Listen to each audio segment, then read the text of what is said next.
Olá a todos, meu nome é Rafaela Santos de Andrade, mestranda no programa de pós-graduação em Ensino para Educação Básica. Como requisito da disciplina Tendências de Ensino e Aprendizagem, irei apresentar o capítulo 3 do livro Teorias de Aprendizagem, que aborda o behaviorismo de Skinner, a teoria estímulo-respostas e suas implicações para o ensino e aprendizagem. Ao abordar a teoria de estímulo e resposta, é importante destacar as teorias que as precederam, chamadas as teorias conexionistas. Tais teorias supõem que todas as respostas ou comportamentos são desencadeados por estímulos, existindo uma conexão entre estímulo e resposta. Dentre os nomes associados às teorias conexionistas estão Pavlov, Watson, Thorndike, Holt, Guthrie e Skinner. A contribuição de Skinner teve uma enorme influência no processo de ensino e aprendizagem, principalmente nas décadas de 60 e 70. Skinner não considera um teórico da aprendizagem e não considera seu trabalho como uma teoria, mas sim como uma análise funcional, isto é, uma análise das relações funcionais entre um estímulo e resposta. A abordagem skinneriana se interessa pelo comportamento observável por meio das respostas do indivíduo e não se preocupa com os processos intermediários entre estímulo e a resposta, ou seja, não se preocupa com o que ocorre na mente do indivíduo durante o processo de aprendizagem, mas sim com o comportamento que ele realiza.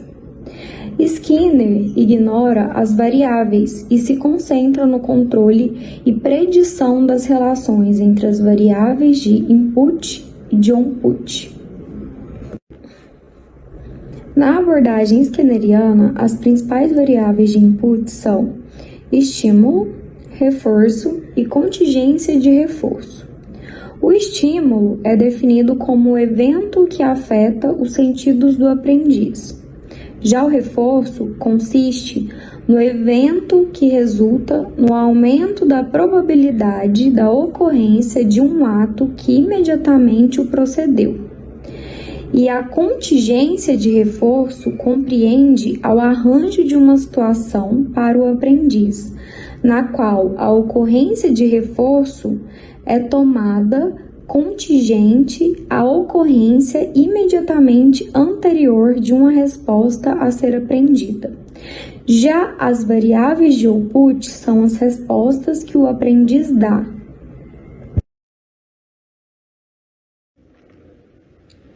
Existem dois grandes tipos de respostas ou comportamentos, operante e respondente. O comportamento respondente é o reflexo à ação involuntária e compreende a todas as respostas realizadas involuntariamente, frente a determinados estímulos. Por exemplo, o arrepio da pele no ar frio e a contração da pupila quando um feixe de luz incende no olho. Em suma, toda resposta involuntária é um comportamento respondente. O comportamento operante, por sua vez, compreende a maior parte do comportamento humano, pois inclui uma gama muito mais ampla de respostas.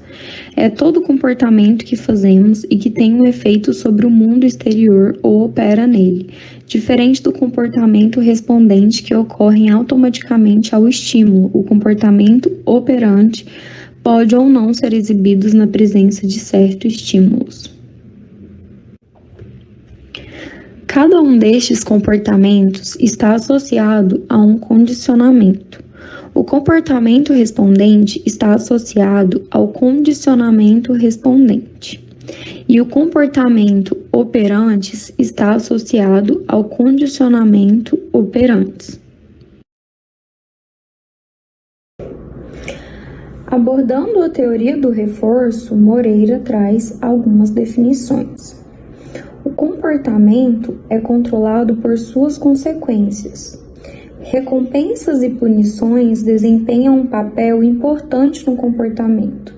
As pessoas tendem a se comportar de modo a obter recompensas e evitar punições. Em outras palavras, as ações e comportamentos podem ser descontinuados ou aumentados pelas consequências dos efeitos que produzem no indivíduo. Assim, o comportamento pode ser controlado utilizando-se recompensas ou punições. Reforço positivo ou negativo.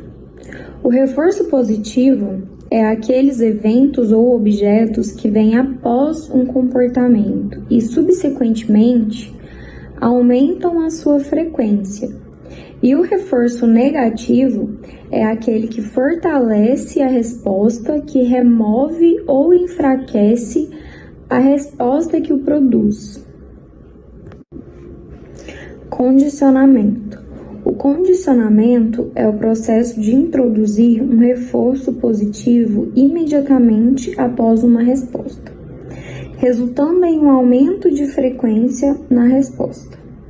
Quando uma resposta cuja frequência foi aumentada dessa maneira, utilizando-se de um reforço positivo, logo após uma resposta, diz-se que a resposta foi condicionada. É importante destacar que o condicionamento é diferente da aprendizagem, pois a aprendizagem pode ser definida como uma mudança no comportamento produzido pela experiência. Já o condicionamento é o aumento na frequência de uma resposta que foi recentemente associada com um reforço positivo sob condições explícitas. Condicionamento operante e respondente.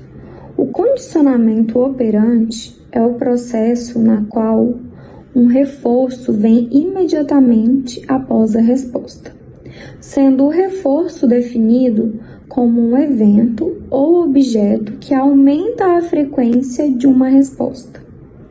Já o condicionamento respondente é o processo onde o reforço seguramente causa uma resposta, mas não precisa aumentar a frequência desta. Voltando no exemplo do feixe de luz incendindo sobre o olho, o que resulta em uma contração na pupila?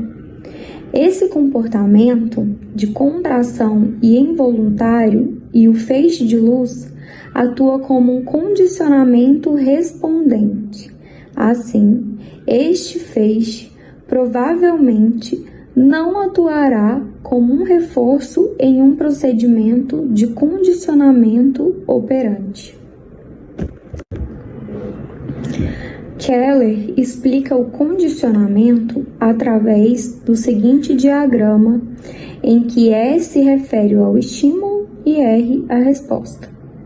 Para ele, no condicionamento são pareados dois reflexos, duas conexões estímulo-resposta, em vez de dois estímulos.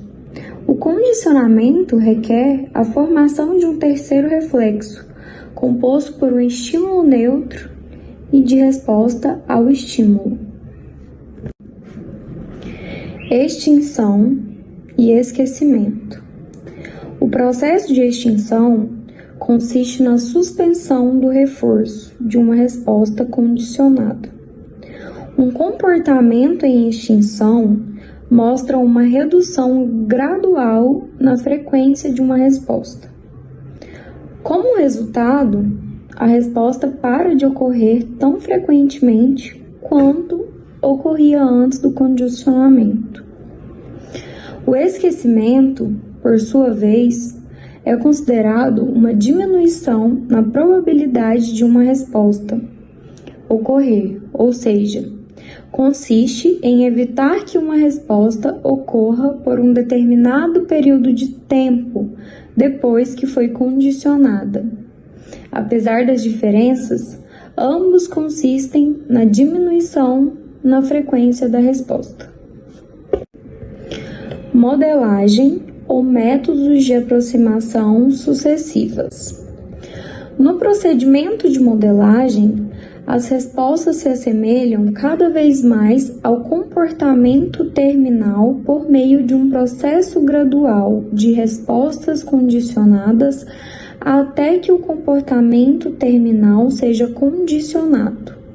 Assim, existe a resposta ou comportamento inicial, que é a resposta ou comportamento escolhido para reforçar.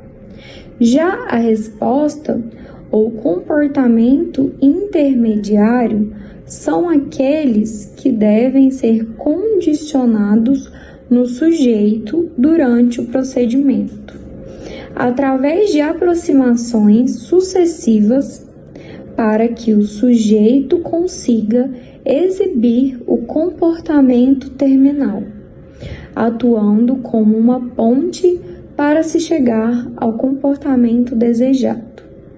E a resposta ou comportamento terminal, que é a resposta ou comportamento que se deseja condicionar no sujeito.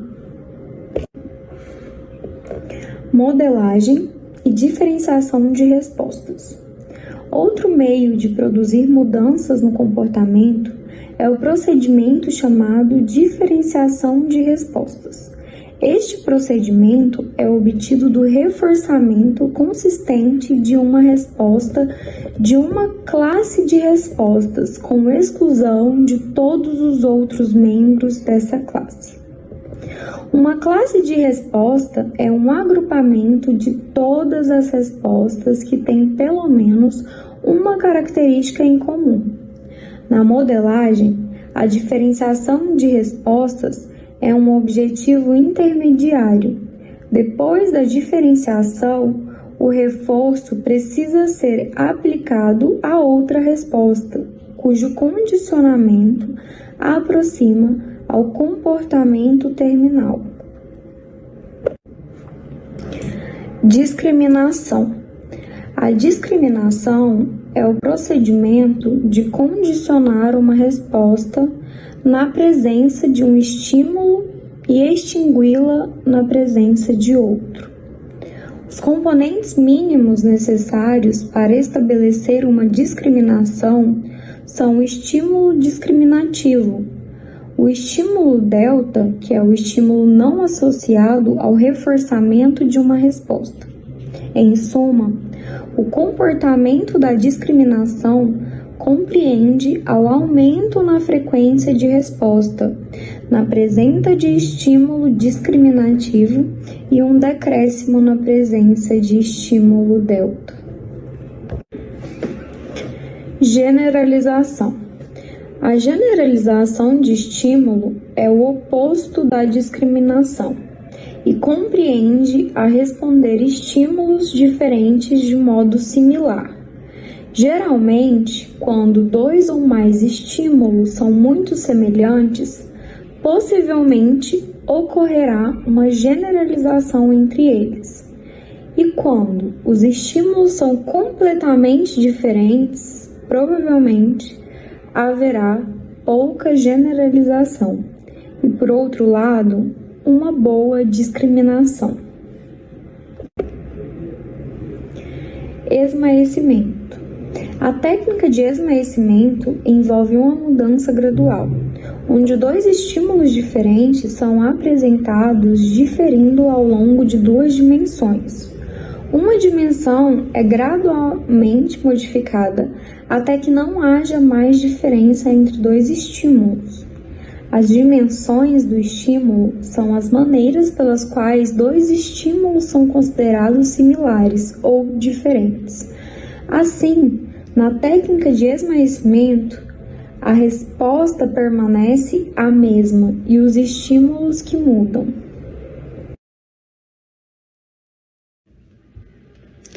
Para Skinner, o reforço positivo e as contingências de reforço têm papel preponderante na aprendizagem, Para ele, a partir das respostas do sujeito e do reforço estabelecido, que é possível analisar a probabilidade da resposta ocorrer novamente e assim controlar o comportamento.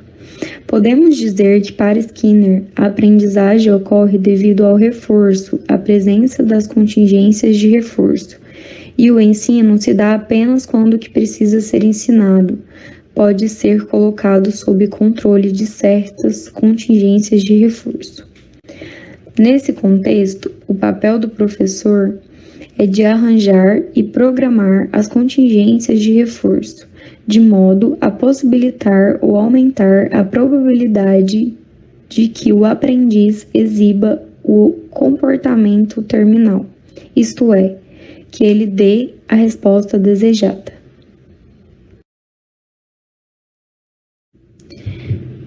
Exemplos da aplicação da abordagem skinneriana.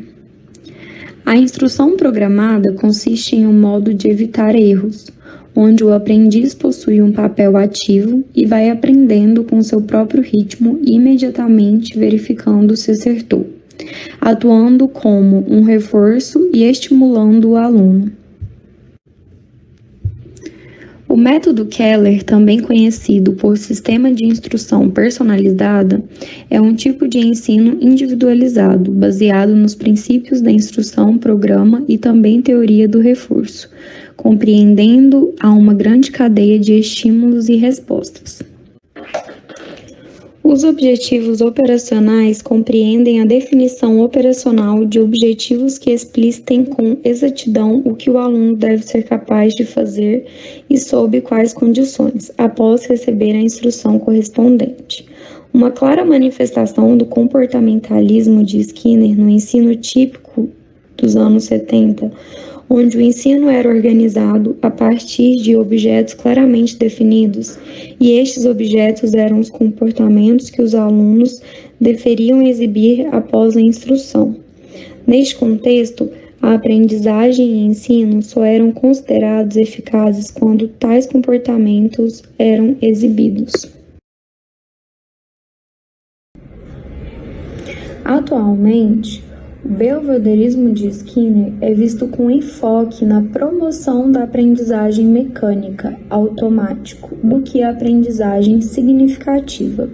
E apesar de enfrentar muitas críticas, é importante destacar a sua importância e influência no processo de ensino e aprendizagem.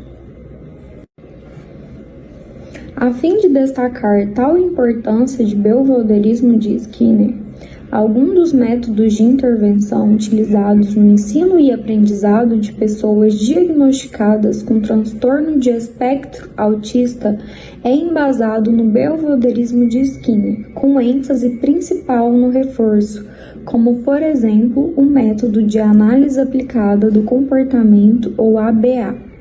O método ABA, segundo Costa, se baseia nos princípios do condicionamento aplicados por Skinner, cuja perspectiva de condicionamento operante prega que os comportamentos são aprendidos no processo de interação entre o indivíduo e o seu ambiente por meio de reforçadores positivos ou negativos.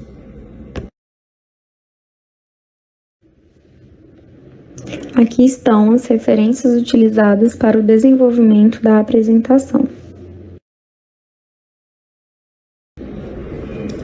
No mais, agradeço ao professor Marcos Sobrinho, responsável pela disciplina de Tendências de Ensino e Aprendizagem, ao Instituto Federal Goiano, ao Programa de Pós-Graduação de Ensino para Educação Básica e a todos que assistiram esse vídeo. Obrigada.